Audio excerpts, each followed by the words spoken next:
इंसान फिर से चांद के चारों ओर उड़ रहे हैं, भले ही मशीनों ने पहले ही ज्यादातर काम कर लिया है। रोबोटिक प्रोब सतह का नक्शा बना सकते हैं, मिट्टी का विश्लेषण कर सकते हैं और इंसानी जान को खतरे में डाले बिना डेटा ट्रांसमिट कर सकते हैं। उन्हें हवा, खाने या रेडिएशन से बचाव की जरूरत नहीं होती और वे लिमिटेड इंटरवेंशन के साथ सालों तक काम कर सकते हैं। वे ऐसी परिस्थितियों में भी सरवाइव कर सकते हैं जो इंसानी क्रू को जल्दी नुकसान पहुंचा सकती हैं और उन्हें वापस आने की कैपेबिलिटी की जरूरत नहीं होती। तो सवाल सीधा और टालने लायक नहीं है। अगर मशीनें ज्यादा एफिशिएंट हैं, कम नाजुक हैं और काफी सस्ती हैं, तो लोगों को भेजने की जरूरत ही क्या है?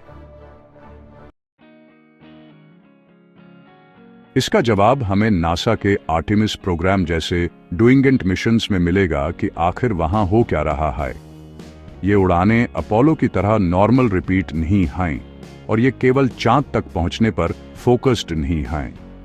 ये सिस्टम लेवल टेस्ट हैं जहां प्रोपल्शन, नेविगेशन, कम्युनिकेशन और लाइफ सपोर्ट सभी को रियल मिशन कंडीशंस में एक साथ ऑन पैरेट डूइंगना होगा। हर सिस्टम को न केवल अपने दम पर स्टेबल रहना होगा, बल्कि लॉन्च, ट्रांजिट, ऑन ऑर्बिट और रिटर्न के दौरान हर दूसरे सिस्टम के साथ इंटरैक्ट डूइंगते हुए भी स्टेबल रहना होगा। यह मिशन को सिंगल ऑब्जेक्टिव फ्लाइट के बजाय एक फुल इंटीग्रेशन टेस्ट में बदल देता है। एक रोबोटिक मिशन अलग अलग कंपोनेंट्स को टेस्ट कर सकता है, लेकिन वह पूरे ह्यूमन एनवायरनमेंट को टेस्ट नहीं कर सकता। एक बार जब कोई इंसान अंदर होता है तो प्रेशर को तय लिमिट्स में बनाए लेंगना पड़ता है, ऑक्सीजन को लगातार बैलेंस डूइंगना पड़ता है, टेम्परेचर को सभी कंपार्टमेंट्स में स्टेबल लेंगना पड़ता है और देस्ट को बिना किसी रुकावट के प्रोसेस डूइंगना पड़ता है। छोटे छोटे चेंजअप जो एक मशीन के लिए मायने नहीं लेंगते, वह क्रू के लिए जल्दी ही क्रिटिकल बन सकते हैं। इसे इंजीनियरिंग की रिक्वायरमेंट शॉर्ट टर्म फंक्शनैलिटी से हटकर पूरे मिशन के दौरान लगातार स्टेबिलिटी बनाए लेंगने पर आ जाती है। Please subscribe doing. एक ह्यूमन मिशन ऐसी बाधाएं इंट्रोड्यूसेस डूइंगता है जो मशीनों में नहीं होती। एयर को क्लोज्ड लूप सिस्टम्स के जरिए रिसाइकल डूइंगना होता है जो फेल नहीं हो सकते। वाटर को बार बार रिकवर और रीयूज डूइंगना होता है। हीट को कन्फाइंड एनवायरनमेंट से हटाना होता है जहां लोग और इलेक्ट्रॉनिक्स दोनों एनर्जी जनरेट डूइंगते हैं। रेडिएशन एक्सपोजर को टाइम के साथ ट्रैक और लिमिट डूइंगना होता है, खासकर सोलर इवेंट्स के दौरान। इनमें से हर सिस्टम कॉम्प्लेक्सिटी बढ़ाता है और इससे भी ज्यादा जरूरी बात यह है कि उन्हें बिना किसी खराबी के एक साथ ऑपरेट डूइंगना होता है। चांद अपनी स्पेस में पोजीशन की वजह से टेस्टिंग ग्राउंड बन जाता है। यह पृथ्वी से इतना दूर है कि कम्युनिकेशन में देरी, ऑर्बिटल डायनामिक्स और डीप स्पेस रेडिएशन के संपर्क को शामिल किया जा सके। साथ ही यह अभी भी इतना डूइंगीब है कि अगर कोई बड़ी खराबी आती है तो एक मिशन कुछ ही दिनों में वापस आ सकता है। यह बैलेंस इसे एकमात्र ऐसी जगह बनाता है जहां एक बहुत लंबी और कम क्षमाशील यात्रा के लिए प्रतिबद्ध हुए बिना पूरी मिशन कंडीशंस का टेस्ट किया जा सकता है। मशीनें एफिशिएंटली एक्सप्लोर कर सकती हैं, लेकिन वे डिले और प्रोग्रामिंग से लिमिटेड होती हैं। फॉर एग्जाम्पल, मार्स पर एक रोवर को अर्थ से इंस्ट्रक्शंस मिलने में कई मिनट्स लग सकते हैं, जिसका मतलब है कि हर एक्शन पहले से प्लान डूइंग ना होगा।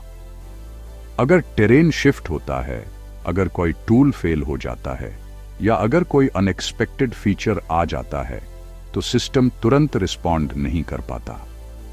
एक इंसान साइट पर ऑब्जर्व, डिसाइड और एक्ट सेकंड्स में कर सकता है, जिससे रैपिड एडजस्टमेंट और ज्यादा फ्लेक्सिबल एक्सप्लोरेशन हो पाती है। इससे रोल्स का बंटवारा होता है ना कि कंपटीशन।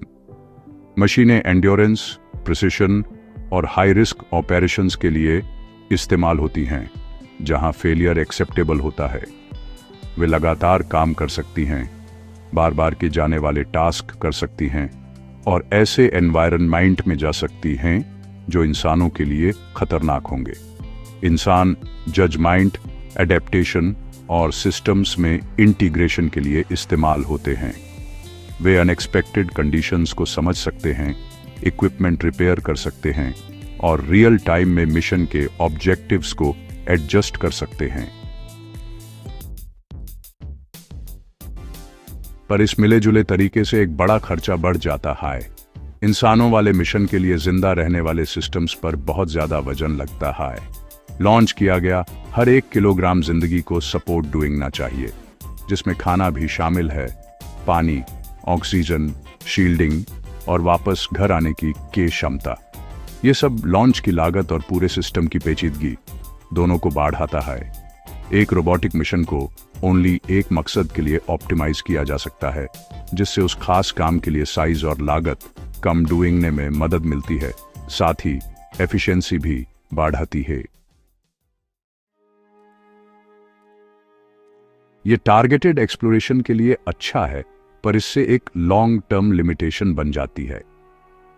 रोबोटिक मिशंस आमतौर पर स्कोप में कम और ड्यूरेशन में लिमिटेड होते हैं। एक बार जब कोई सिस्टम फेल हो जाता है या अपना ऑब्जेक्टिव पूरा कर लेता है तो मिशन खत्म हो जाता है। सिस्टम को रिपेयर या एक्सटेंड डूइंग की बहुत कम एबिलिटी होती है, जिसका मतलब है कि हर नए मिशन को स्क्रैच से शुरू डूइंग पड़ता है। इससे ओवरऑल प्रोग्रेस धीमी हो जाती है और समय के साथ क्यूमुलेटिव कॉस्ट बढ़ जाती है। एक इंसानी मौजूदगी उस पूरे स्ट्रक्चर को बदल देती है, क्योंकि इससे सिस्टम्स को बने रहने में मदद मिलती है। इक्विपमेंट को छोड़ा नहीं जाता बल्कि रिपेयर किया जा सकता है।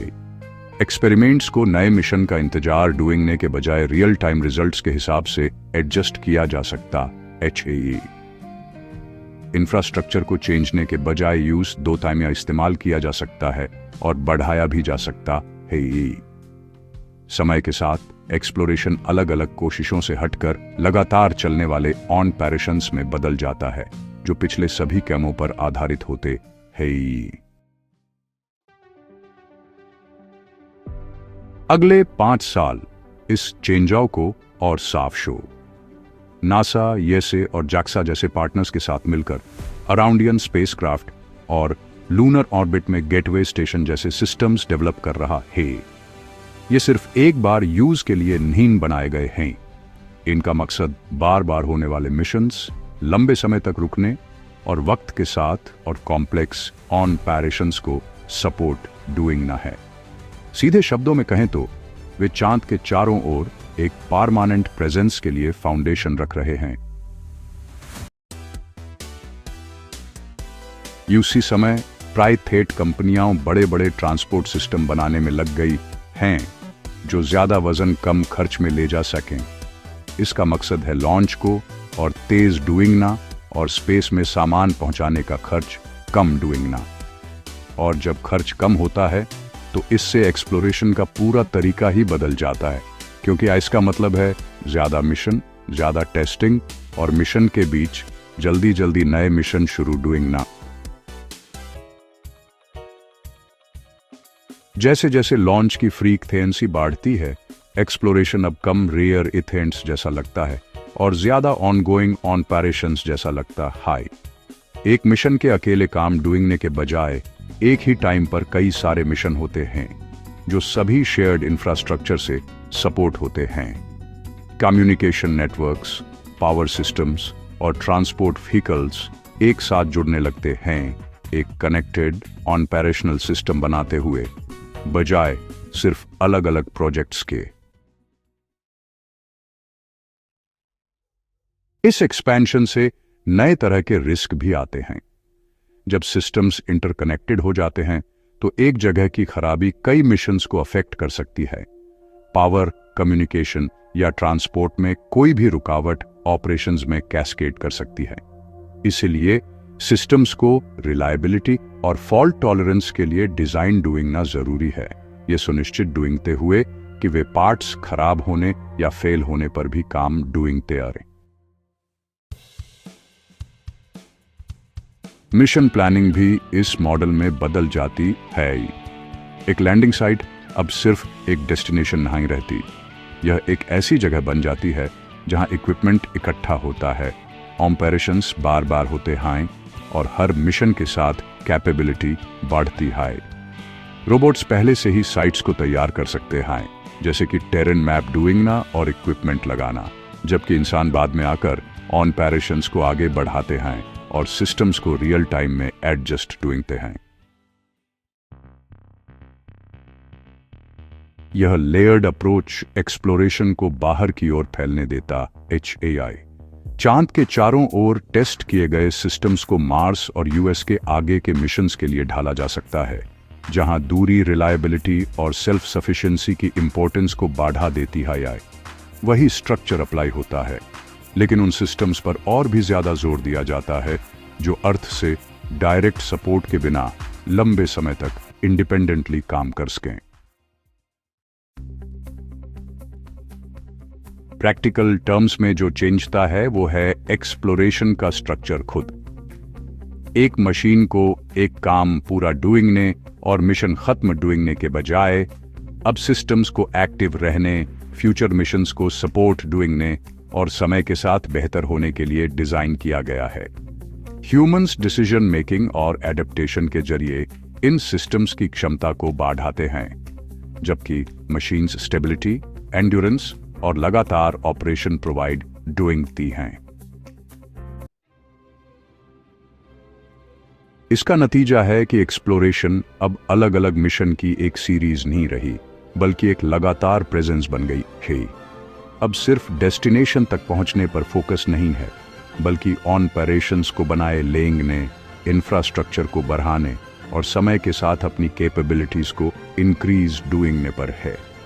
चांद पहली जगह बन जाता है जहां इस मॉडल को रियल कंडीशंस में टेस्ट किया जाता है, जो गहरे स्पेस ऑपरेशंस के लिए एक शुरुआती पॉइंट का काम डूइंगता है।